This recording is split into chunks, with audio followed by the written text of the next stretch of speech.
Hello. Hey, Hey, April, welcome. hello. Um I this is like my little personal project I'm working on. I'm basically doing a series of interviews Cool. with people with cluster B personality disorders. Mostly cuz Cool. it's Is it like for it's like school, or is it like just like your own kind of thing no. that you're doing? No, I'm just doing it for it it's cathartic for me Cool. and fun, and it's sharing, and I think that like sharing and opening people up to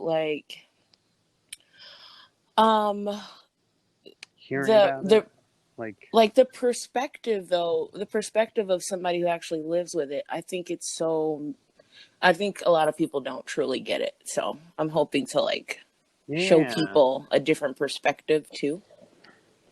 And very this is cool. going to go up on my podcast and probably my YouTube channel. Is that okay? Yeah, that's fine. I don't mind. Okay. My YouTube channel with all of my 5 subscribers. One of them is my mom, so that's Including your mom. That's funny. Yeah, I'll watch it. You send me the link, and then I'll subscribe to you. for sure. So tell everybody who might come across this video in 5 or 6 sentences, tell us about yourself. All right. So I like to do a lot of. My name's April. Um, and I like to do art. I like to play guitar. I like to paint things. I like to draw cartoons.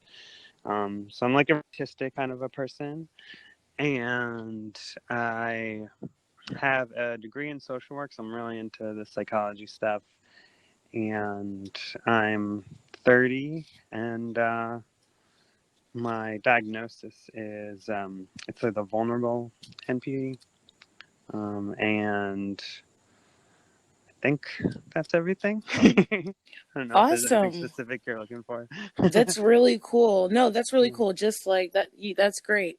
So you already kind of covered a couple of my next questions. Oh, are you self-diagnosed or doctor diagnosed? Doctor diagnosed. And do you agree with your Therapist. diagnosis? Yeah, I think it seems pretty accurate for me. I think I've like made a lot of strides over time, so it's like not really. It sounds like when I read about it, it's a lot of times I feel like it's like the old me. Like it doesn't always feel like. I feel Yeah. like I've made a lot of changes. That makes perfect sense. And that's Yeah. awesome. Like that's really awesome. Are hmm you still in treatment? Um, my therapist's actually away on maternity leave, so I'm waiting until she gets back on September 1st. So I've just been kind of like, just Hello? Oh, April, you cut off. Can you hear me? Are you there? Hello? I should have told her before we started. April, let me know when I get you back. Okay. So this app sometimes glitches if your phone locks. So like try to like keep the screen active. oh, okay. I also walked a little bit further away from the room that I was in, so I'll stay over here. At least the Awesome. connection's better over here. So the Um, last thing we heard was your therapist is on maternity leave. yeah, therapist on maternity leave, so um, just trying to just kind of like remember a lot of the skills that she taught me to help me manage my own symptoms and just do the best I can until she gets back. She gets back on the 1st of September, so that will be good. Got it. Yeah, that sounds rough, dude. Like It I, is. I Having the group definitely helps. It's better than having nothing, but I yeah. definitely like having the therapist. I'm still at the point when like cuz like right now I'm doing an intensive outpatient Uh-huh. program. So I'm still at the point when Friday hits and I have to wait like 2 days to talk to somebody. I'm like, oh my God, how am I going to make it through these 2 days? Yeah, yeah, totally. It hasn't been easy. So usually most of my questions are in regards to symptoms because Hmm. I think like when people see symptoms, it's always how they present, which makes sense because that's what you need to make a diagnosis, but it's Right. never really about how they're experienced or felt. So Yeah. I kind of want Totally to like agree. show that side of it. Yeah. So Yeah. okay, so the first one is people tend to describe people with NPD as manipulative. Do you see yourself as manipulative? Well,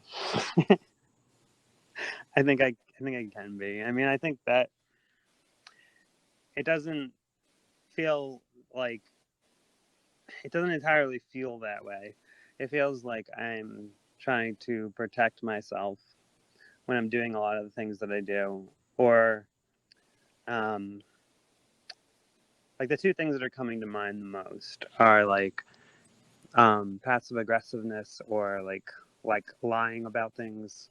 I think with passive aggressiveness, it's a lot of times when I'm doing that, it's like I'm trying to express something, but I don't have the skills to do that directly, and a lot of times it Mm-hmm. just comes out in this way.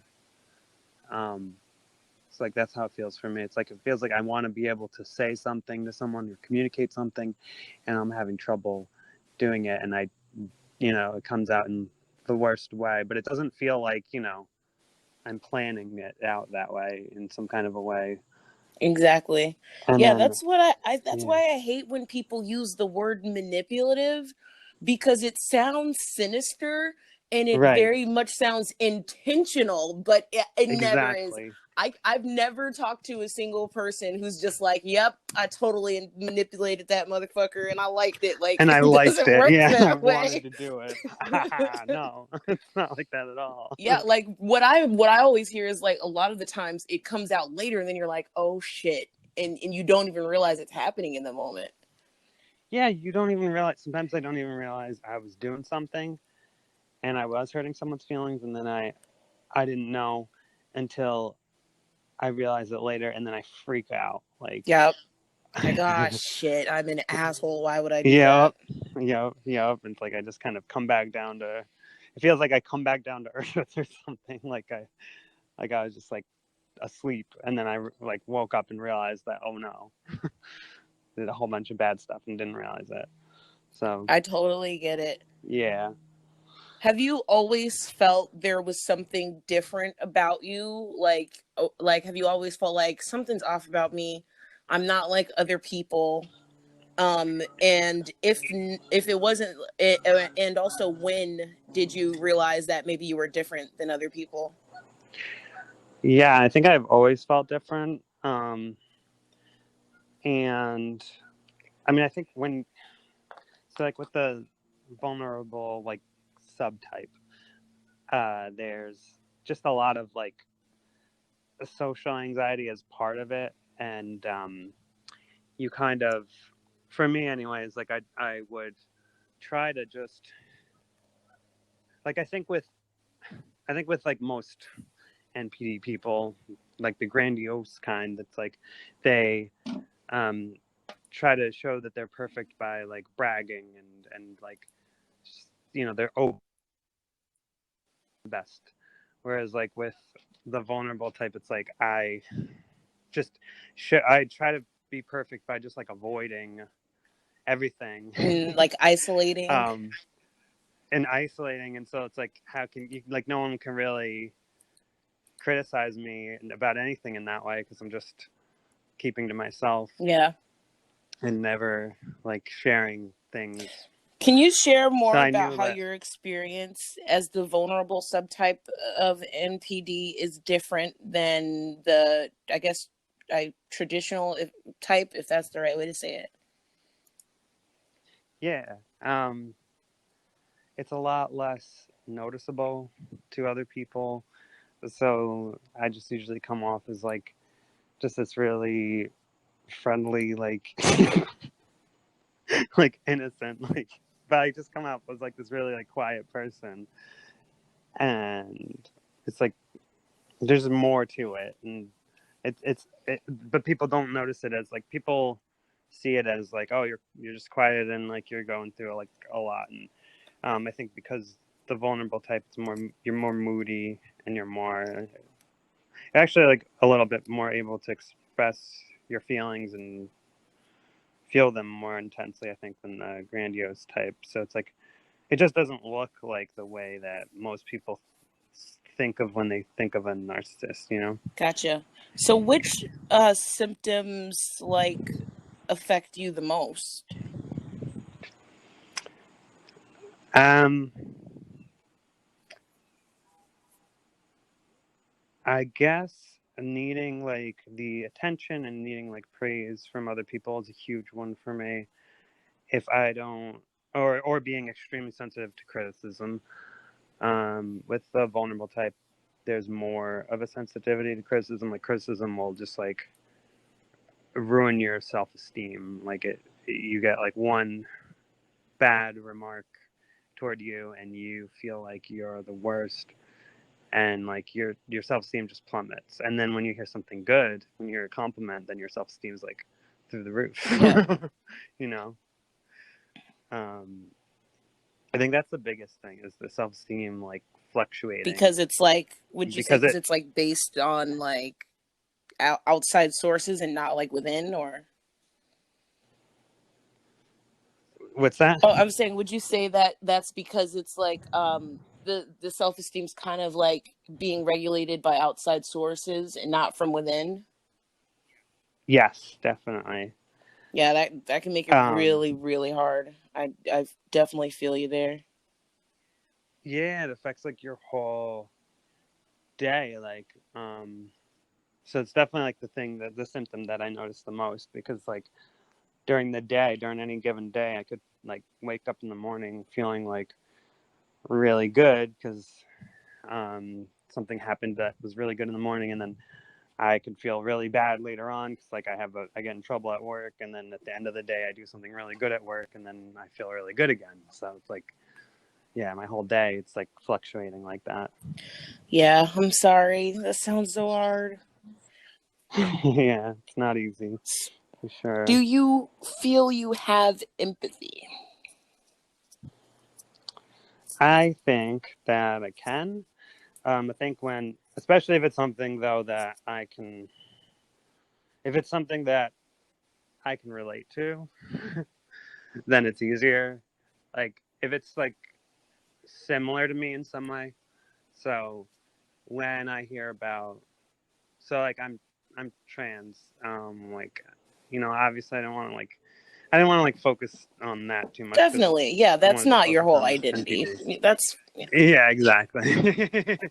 So, but I'm trans, so it's like that. And then when I hear about like other LGBT people and their struggles, I can empathize with that, and it's partly just because I've been through that, Hmm. in at least similar to that.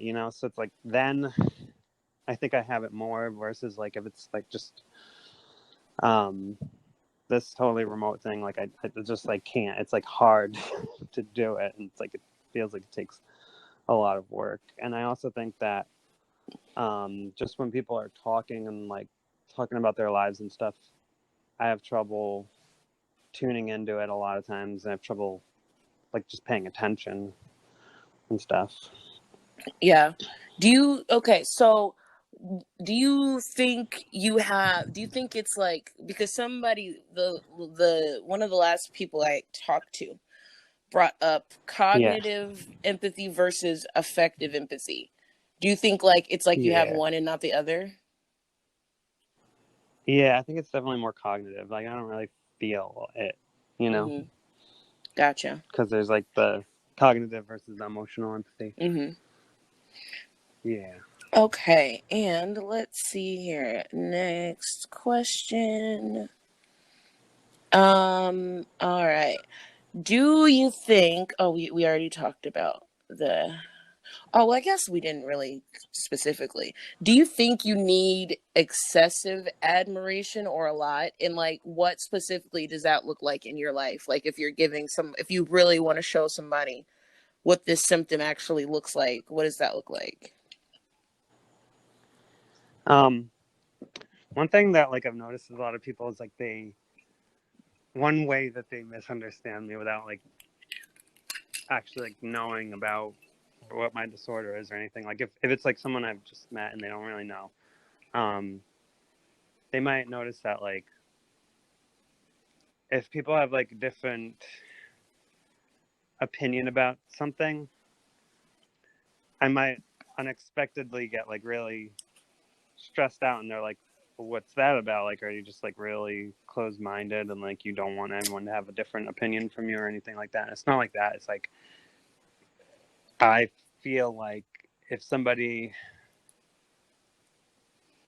if somebody's like agreeing with me and like this, like having like the same thoughts as me and stuff like that, then it's like, it almost like validates my opinions on Mm-hmm. things. And I think that that is the kind of like admiration that I'm looking for, I think. Gotcha. So like kind of like so like validation but in the form of like your ideas. Yeah, yeah, That makes sense. yeah. Um let's see. So, And go I don't ahead. think that like I think I don't think I necessarily like necessarily need it, but I definitely feel better when I have it, you know? Mhm. Yeah. Yeah. And I feel like, to be honest, when I have these conversations, usually it's better when it's somebody who's been in treatment.